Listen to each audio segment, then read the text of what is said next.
Olá, mulher linda, sábia e que edifica o lar. Eu sou Eliane Cristine e estamos lendo o livro Tudo Bem Não Estar Bem, de Sheila Walsh. Esta leitura foi autorizada. Para a aquisição do livro, entre em contato com a editora Thomas Nelson. Leitura número 7. Admita que está travado e com dificuldades. Pai, eu oro pela amiga que me ouve. Ainda que portas sejam fechadas, teus ouvidos estão abertos ao nosso clamor.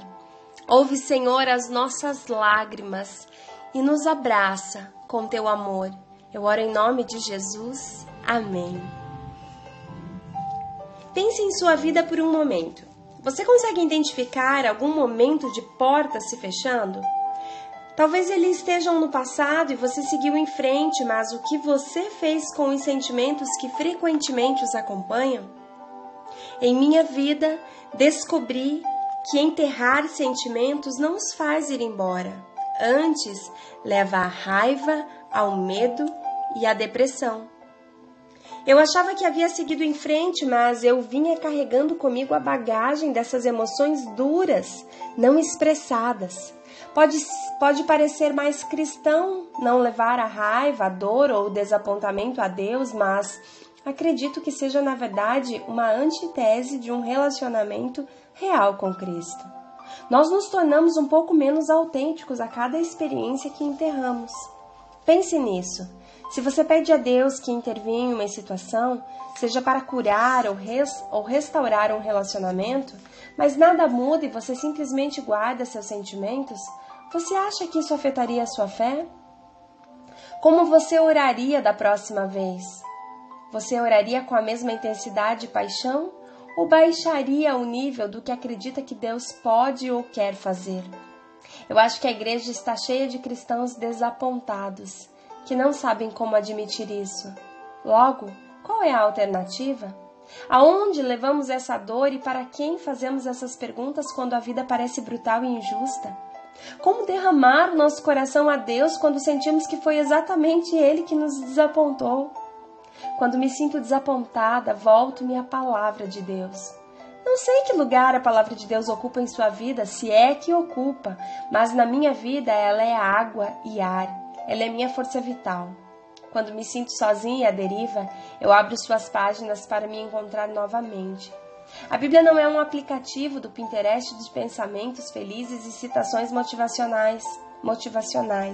Ela está cheia de clamores honestos que vieram de corações partidos, que amavam a Deus, mas sentiram a dolorosa batida de porta na cara. O profeta Jeremias estava cansado de esperar que Deus aparecesse. Porque é permanente a minha dor e a minha ferida é grave e incurável? Por que te tornastes para mim como um riacho seco, cujos mananciais falham? Jeremias capítulo 15, versos 18. Seu clamor é claro. Chega, Deus, eu estou acabado. Quando tudo vai aparecer? Jó amaldiçoou o dia que nasceu. Pereça o dia do meu nascimento e a noite em que se disse nasceu um menino. Transforme-se aquele dia em trevas e Deus lá do alto não se importe com ele.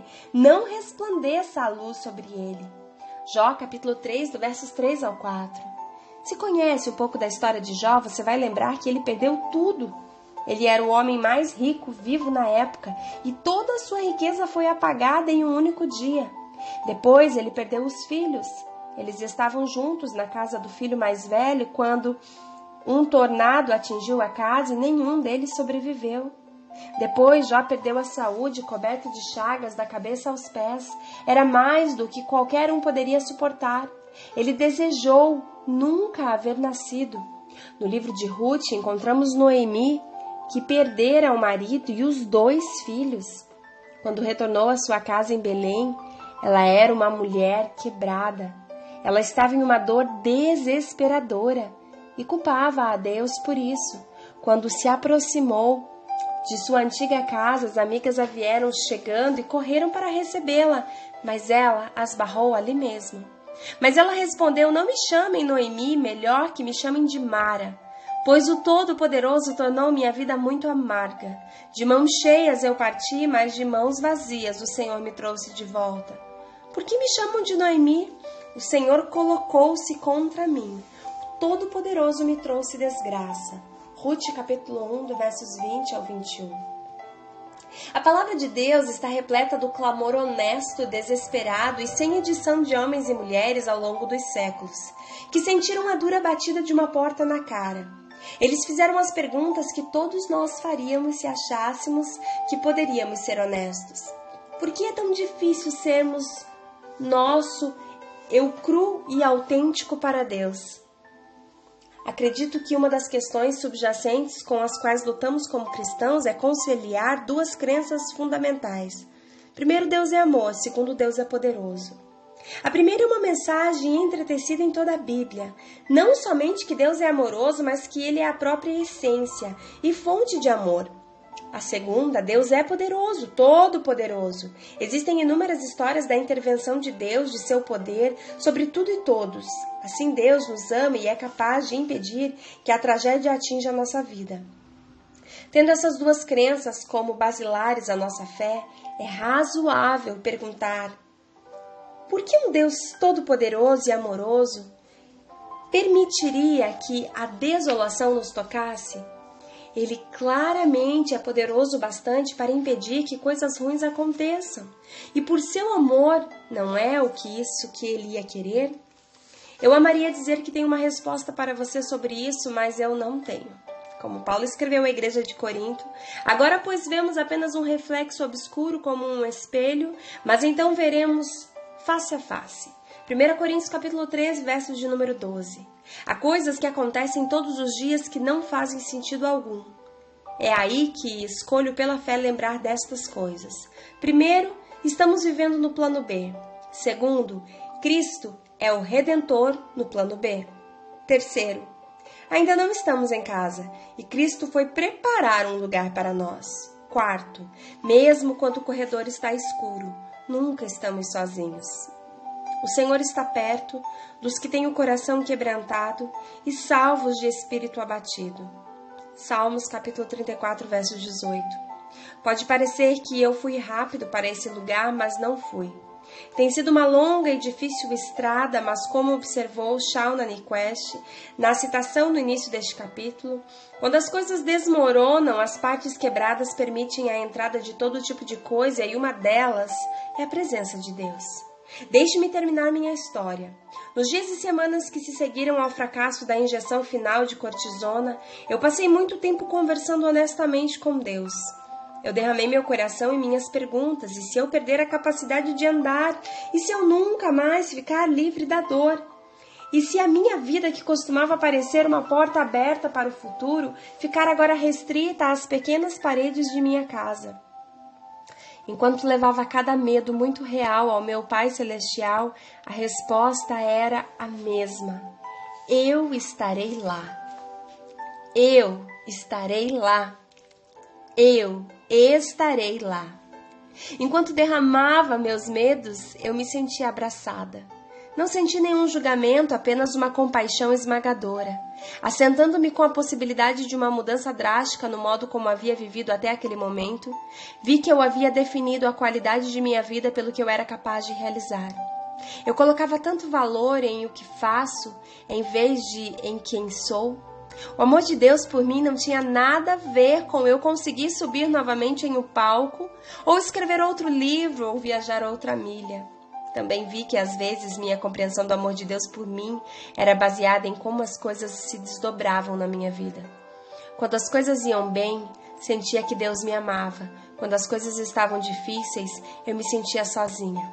O desdobramento me mostrou que Ele estava sempre perto.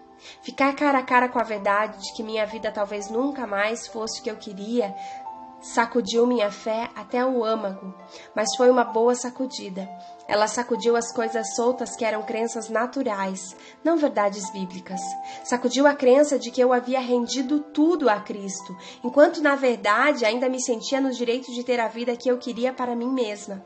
Sacudiu a crença de que eu estava vivendo pela fé, quando estava de fato vivendo pelo que fazia sentido para mim. Eu também descobri que Deus nos encontra na sacudida, quando procuramos por Ele ali. Lembrei-me da grande promessa que o menino pastor Davi escreveu: mesmo quando eu andar por um vale de trevas e morte, não temerei perigo algum, pois tu estás comigo, a tua vara e o teu cajado me protegem. Salmos 23, versos 4. Não há lugar nesta terra em que você e eu nos encontremos separados do amor e da companhia de Cristo.